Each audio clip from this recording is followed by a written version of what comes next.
Assalamualaikum warahmatullahi wabarakatuh. Perkenalkan, nama saya Syahla Nabila bersama dua rekan saya, Alia Aziz dan Siti Rohani, akan memaparkan materi prasyarat sistem persamaan linear 3 variabel.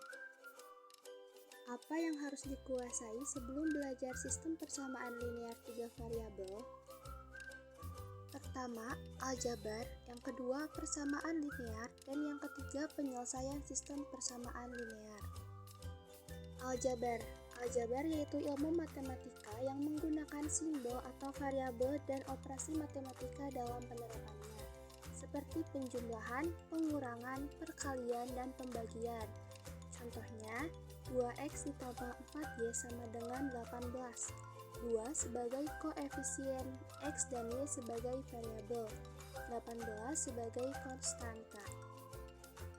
Tahukah kamu, Gabriel Karmer, seorang matematikawan Swiss, lahir di Jenewa pada 13 Juli 1704. Dari pasangan fisikawan Swiss, Jean-Isaac Karmer dan Anne Maud. Kedua saudaranya, Jean Anthony merupakan dokter dan Jean seorang profesor di bidang hukum. Gabriel Karmer inilah salah satu orang yang berperan dalam pengembangan sistem persamaan linear. Karya terbesarnya yaitu Karmer's Rules, yang merupakan penyelesaian dari persamaan linear.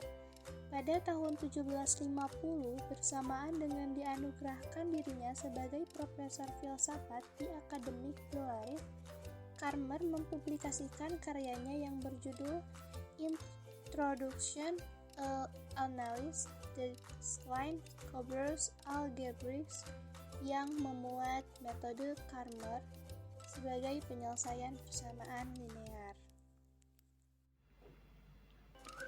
Apa itu sistem persamaan linear? Persamaan dalam matematika adalah suatu pernyataan matematika dalam bentuk simbol yang menyatakan bahwa dua hal persis sama. Biasanya ditandai dengan simbol sama dengan. Sistem persamaan adalah himpunan persamaan aljabar yang pada umumnya digunakan untuk memecahkan masalah.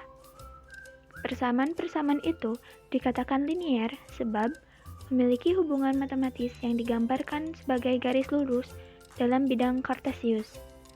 Biasanya, jika dalam kehidupan sehari-hari, persamaan satu dan persamaan lainnya memiliki keterikatan. Dua sifat utama persamaan linear. Yang pertama, penambahan dan pengurangan di kedua ruas persamaan aljabar tidak akan mengubah solusi persamaan tersebut. Yang kedua, perkalian dengan bilangan tak nol di kedua ruas persamaan aljabar tidak akan mengubah solusi persamaan tersebut. Lalu, bagaimanakah langkah-langkah dalam menyelesaikan SPL? Yang pertama, mengganti setiap besaran yang ada pada masalah dengan variabel, biasanya berupa huruf. Yang kedua, membuat model matematika dari masalah yang akan dipecahkan.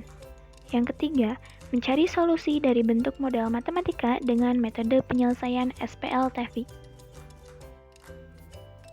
Selanjutnya, metode penyelesaian SPL. Ada 3 metode penyelesaian SPL, yang pertama yaitu substitusi, yang kedua eliminasi, dan yang ketiga campuran, substitusi dan eliminasi. Metode yang pertama adalah metode substitusi. Metode substitusi merupakan metode yang penyelesaiannya dengan mengubah nilai suatu variabel pada suatu persamaan dari persamaan lainnya. Contoh, persamaan 1, x ditambah y ditambah z sama dengan negatif 6. Persamaan 2, x dikurangi 2y ditambah z sama dengan 3. Dan persamaan 3, negatif 2x ditambah y ditambah z sama dengan 9. Dari 3 persamaan di atas, kita bisa mencari lebih dahulu nilai y, sehingga kita dapat mengubah persamaan 1 menjadi z sama dengan negatif x dikurangi y dikurangi 6. Untuk mencari nilai x, kita bisa mensubstitusikan persamaan 4 ke persamaan 3, sehingga kita memperoleh nilai x sama dengan negatif 5. Untuk mencari nilai y, kita bisa mensubstitusikan persamaan 4 ke persamaan 2, sehingga kita dapat memperoleh nilai y sama dengan negatif 3. Dan untuk mencari nilai z, kita bisa mensubstitusikan nilai x dan y yang telah kita temukan, yakni X sama dengan negatif 5 dan Y sama dengan negatif 3 ke persamaan 4, sehingga diperoleh nilai Z sama dengan 2.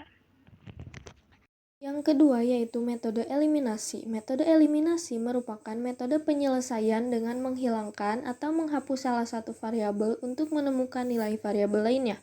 Contoh, persamaan 1 yaitu 2x ditambah 3y min z sama dengan 4. Persamaan 2, 5x min 2y min 2z sama dengan 2. Persamaan 3, 3x ditambah y ditambah z sama dengan 10. Penyelesaiannya yaitu yang pertama, samakan koefisien z dari persamaan 1 dan 2 untuk menghilangkan variabel z sehingga menghasilkan persamaan 4 yaitu min x ditambah 8y sama dengan 6.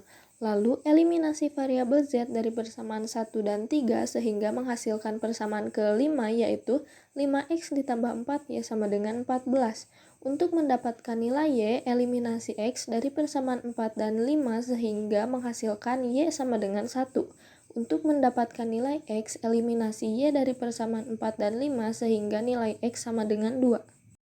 Untuk mencari nilai variabel z, eliminasi variabel y dari persamaan 1 dan 3 dengan menyamakan koefisiennya terlebih dahulu sehingga menghasilkan persamaan ke-6 yaitu min 7x min 4z sama dengan min 26.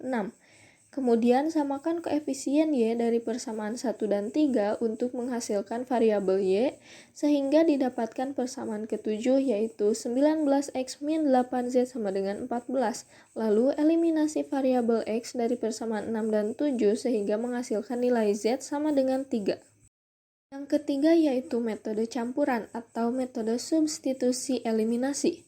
Metode ini merupakan metode penyelesaian dengan menggabungkan metode substitusi dan eliminasi untuk menemukan nilai suatu variabel.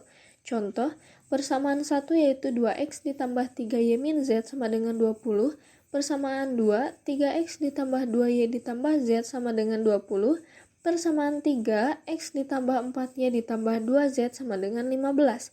Penyelesaiannya yaitu untuk mencari nilai x, samakan koefisien y dan z pada persamaan 2 dan 3 untuk mengeliminasi kedua variabel tersebut sehingga menghasilkan nilai x sama dengan 5. Kemudian, substitusi nilai x sama dengan 5 ke persamaan 4 sehingga menghasilkan nilai y sama dengan 3. Untuk menghilangkan variabel z, kita dapat menjumlahkan persamaan 1 dan persamaan 2 sehingga menghasilkan persamaan keempat yaitu x ditambah y sama dengan 8. Substitusikan x sama dengan 5 dan y sama dengan 3 ke persamaan 2 sehingga menghasilkan nilai z sama dengan negatif 1. Setelah mengetahui hal itu, bisakah kalian memecahkan masalah berikut ini? Petani di daerah Cianjur, Jawa Barat. Selain dikenal sebagai negara maritim, Indonesia juga dikenal sebagai negara agraris karena sebagian besar mata pencaharian penduduknya sebagai petani yang bercocok tanam. Petani di Indonesia pada umumnya menanam palawija, padi, sawit, karet, dan coklat. Namun sekarang terdapat permasalahan yang sedang dihadapi petani padi khususnya di daerah Kabupaten Cianjur dengan ciri khas padi pandan wangi miliknya, di mana pemakaian pupuk yang cukup mahal dan iklim yang kurang menentu. Contoh permasalahannya adalah sebagai berikut. Pak Wahyu memiliki 2 hektar sawah yang ditanami padi pandan wangi dan sudah saatnya diberi pupuk. Ada 3 jenis pupuk yang disediakan yaitu urea, SS, dan TSP. Ketiga pupuk ini harus digunakan petani agar hasilnya maksimal. Harga tiap karung pupuk berturut-turut adalah Rp75.000, Rp150.000, dan Rp50.000. Pak Wahyu membutuhkan 40 karung untuk sawah miliknya, di mana pemakaian pupuk urea 2 kali lebih banyak dari pupuk SS, sementara dana yang disediakan Pak Wahyu adalah Rp4.020.000. Berapa karung yang akan dibeli Pak Wahyu dari tiap-tiap jenis pupuk? Sekian penjelasan dari kelompok kami, kurang lebihnya mohon dimaafkan. Akhir kata, wassalamualaikum warahmatullahi wabarakatuh.